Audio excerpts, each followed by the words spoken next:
नमस्कार मित्रों, आप सभी का एक बार फिर से ज्ञानवर्धक टेल्स में हार्दिक स्वागत है। मैं पूरे दिल से आप सभी का अभिनंदन करता हूँ। दोस्तों, आज हम एक ऐसी रोचक जानकारी पर चर्चा करने जा रहे हैं जो आपके जीवन में गहरा असर डाल सकती है। क्या आपने कभी सोचा है कि जिस घर में बिल्ली अपने बच्चों को जन्म देती है, उस घर पर इसका क्या प्रभाव पड़ता है? यह विषय जितना अद्भुत है, उतना ही महत्वपूर्ण भी है।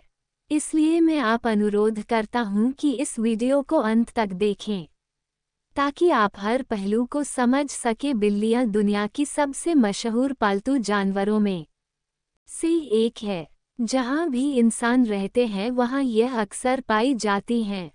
प्रिय दर्शकों, आज के इस वीडियो में आप जानेंगे कि जिस घर में बिल्ली अपने बच्चों को जन्म देती है, वहाँ क्या प्रभाव पड़ता है। यदि आप भी अपने घर में बिल्ली रखते हैं या पालते हैं तो इस जानकारी को जरूर सुने। आज के समय में कुत्ते और बिल्ली पालना एक प्रकार का फैशन बन गया है।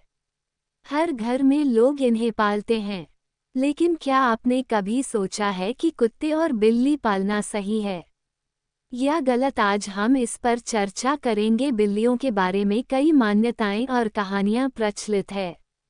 आपने शास्त्रों में, कहानियों में या अन्य स्रोतों से इनके संकेतों के बारे में जरूर सुना होगा, लेकिन आज हम जो सच्चाई बताने जा रहे हैं वो हर व्यक्ति को जाननी चाहिए। शास्त्रों का ऐसा मत है कि संसार में ऐसा कोई घर नहीं है जहाँ बिल्ली का आगमन ना हो। बिल्लियाँ हर उस घर में जाती हैं जहाँ मनुष्य रहते हैं, लेकिन क्या आप जानते हैं कि यदि आपके घर में बिल्लियाँ आती रहती हैं तो उसका क्या संकेत होता है? यदि आपके घर के आसपास बिल्लियाँ रोती हैं तो उसका क्या मतलब होता है? और यदि आपके घर में बिल्ली अपने बच्चों को जन्म देती है तो इसका क्या संकेत होता है? इसके अलावा यदि आप किसी शुभ कार्य के लिए जा रहे हैं और आपके रास्ते में बिल्ली आ जाए तो उसका क्या संकेत होता है? बिल्ली एक मांसाहारी स्तनधारी प्राणी है जिसकी सुनने और सूंघने की शक्ति अत्यधिक तेज होती है। ये कम रोशनी में यहाँ तक कि रात के समय भी साफ देख सकती है। करीब 9500 वर्षों से बिल्ली मनुष्यों के साथ रह रही है। इनका औसत जीवन काल लगभग 15 वर्ष होता है। शास्त्रों में कहा गया है कि जिस घर में बिल्ली अपने बच्चों को जन्म देती है वह माँ लक्ष्मी का आगमन होता है। लेकिन ये कितना सच है, कितना झूठ, ये जानने के लिए बने रहे। दोस्तों, वीडियो में आगे बढ़ने से पहले आपसे अनुरोध है कि यदि हमारी प्रस्तुति आपको पसंद आती है तो वीडियो को लाइक करें और चैनल ज्ञानवर्धक टेल्स को सब्सक्राइब कर लें। अब हम वीडियो को आगे बढ़ाते हैं। प्रिय दर्शकों, प्राचीन समय की बात है। एक नगर में एक महिला रहती थी जिसका एक पुत्र था, लेकिन उसका पुत्र अपाहिज था। वह न तो बिस्तर से उठ सकता था न चल फिर सकता था। ये देखकर वह महिला बेहद दुखी रहती थी। हर समय उसे यही चिंता सताती थी कि उसके पुत्र का भविष्य कैसा होगा। कुछ समय बाद दूसरे वर्ष में उस महिला को दूसरा पुत्र हुआ, लेकिन दुख की बात यह थी कि दूसरा पुत्र भी पहले पुत्र की तरह पूरी तरह से अपाहिज था। वह भी बिस्तर से उठने या चलने फिरने में असमर्थ था। अब महिला की चिंता और बढ़ गई थी। तीसरे वर्ष में महिला को तीसरा पुत्र हुआ, लेकिन उसकी हालत भी अपने दोनों भाइयों की तरह थी।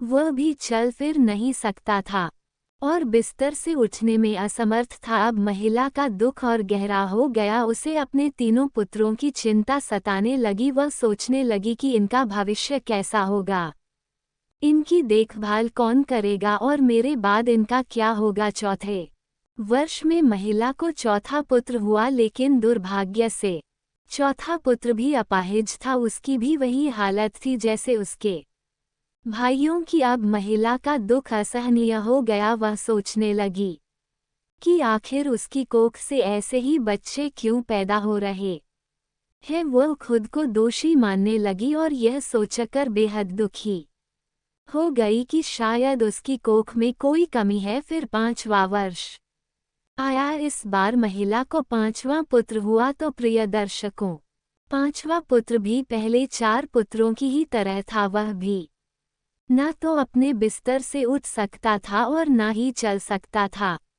अब वो औरत पूरी तरह से निराश हो गई। पहले उसे यह उम्मीद थी कि अगर एक पुत्र अपाहिज है तो दूसरा ठीक होगा, लेकिन जैसे जैसे उसके एक एक करके 3 और फिर 4 पुत्र अपाहिज हुए, उसकी उम्मीद टूटने लगी। जब 5वां पुत्र भी अपाहिज हुआ तो उस औरत ने अपनी सारी आशा खो दी। उसे लगने लगा कि शायद उसके नसीब में अपाहिज बच्चों का जन्म ही लिखा है। वह सोचने लगी कहीं उसकी कोख में ही कोई दोष तो नहीं। इसी सोच में वह हर दिन घुट घुट कर जीती और चिंता करती रहती कि उसके जाने के बाद इन बच्चों का क्या होगा, इनका लालन पालन कौन करेगा। वह रो रोकर और दुखी मन से अपने पुत्रों की देखभाल करती रही। भले ही वो अंदर से टूट चुकी थी, फिर भी उसने अपने बच्चों को अच्छे से पालने की हर संभव कोशिश कि एक दिन उसके घर में एक सफ़ेद बिल्ली आ गई और वहीं रहने लगी। कुछ समय बाद वह बिल्ली 4 सुंदर बच्चों को जन्म देती है। ये देखकर उस औरत के जीवन में चमत्कार हो गया।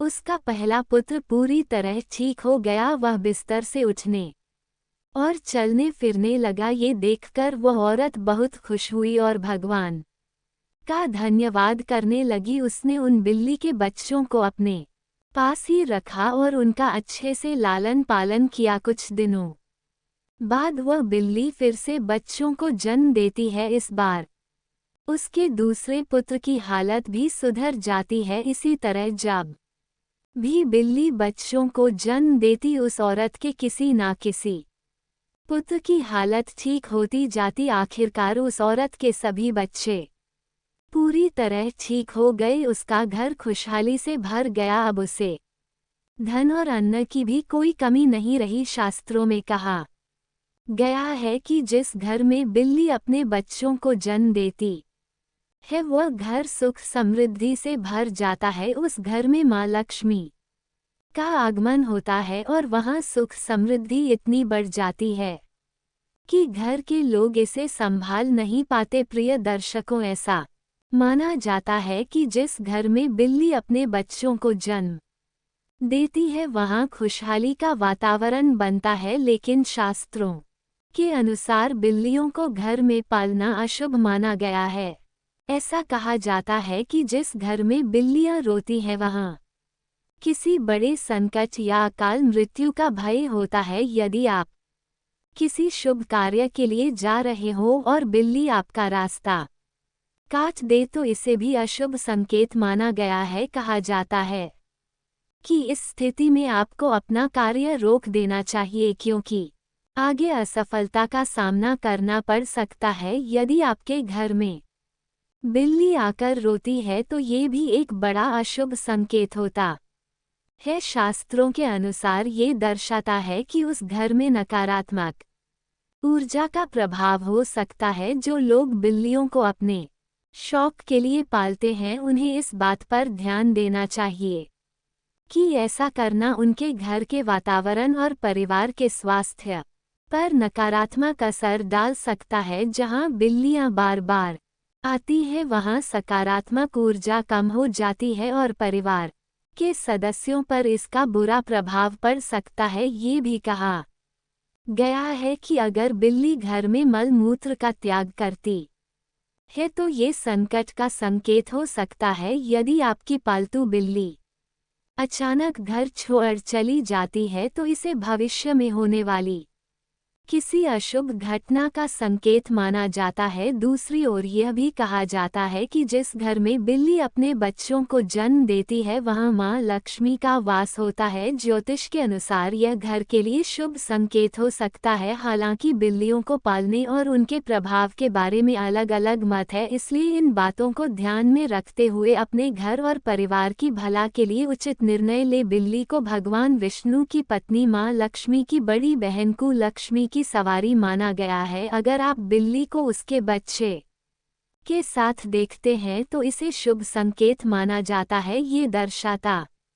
है कि आपकी मुलाकात किसी पुराने मित्र या रिश्तेदार से हो सकती है और आपको कोई अच्छी खबर भी मिल सकती है। दीपावली की रात अगर आपके घर बिल्ली आ जाए तो इसे धन प्राप्ति का संकेत माना जाता है। वह अगर बिल्ली बाएं ओर से रास्ता काटते हुए दाईं ओर जाती है तो ये भी शुभ संकेत होता है। बिल्ली के जेर को कपड़े में बांधकर बाजू पर बांधने से नजर दोष से बचाव होता है। इसके अलावा यदि किसी की कुंडली में राहु अशुभ प्रभाव डाल रहा हो तो शास्त्रों के अनुसार घर में बिल्ली पालने से राहु के दुष्प्रभाव को कम किया जा सकता है, क्योंकि बिल्ली राहु की सवारी मानी जाती है। बिल्ली का रास्ता काटना अक्सर शुभ समझा जाता है, लेकिन ऐसा तभी होता है जब काली बिल्ली बाईं ओर से दाईं ओर जाए। इसका कारण यह माना जाता है कि बिल्ली की छठी इंद्री इंसानों से अधिक सक्रिय होती है, जिससे वह होनी अनहोनी का पहले ही अनुमान लगा लेती है। अगर घर में बिल्ली रोने लगे तो इसे अनहोनी या किसी बड़े संकट का संकेत माना जाता है। बिल्लियों का आपस में झगड़ना भी घर में कलह और धन हानि का कारण बन सकता है, इसलिए घर में शांति बनाए रखने के लिए इन संकेतों का ध्यान रखना चाहिए। पालतू बिल्लियों की बात करें तो वे अकेले रहना पसंद नहीं करती। वे अपने मालिक के साथ समय बिताना, खेलना और बातचीत करना पसंद करती हैं। जब वे भूखी होती हैं तो म्याऊं करके ध्यान आकर्षित करती हैं। इसलिए पालतू बिल्लियों की उपेक्षा न करें और उनके साथ हर दिन थोड़ा समय बिताएं। आज की प्रस्तुति यही समाप्त होती है। जल्द ही एक नई जानकारी के साथ लौटेंगे। तब तक कृपया हमें कमेंट बॉक्स में बताएं कि आपको ये प्रस्तुति कैसी लगी। कमेंट में जय लिखें। श्री कृष्णा, राधे राधे अवश्य लिखें। धन्यवाद दोस्तों।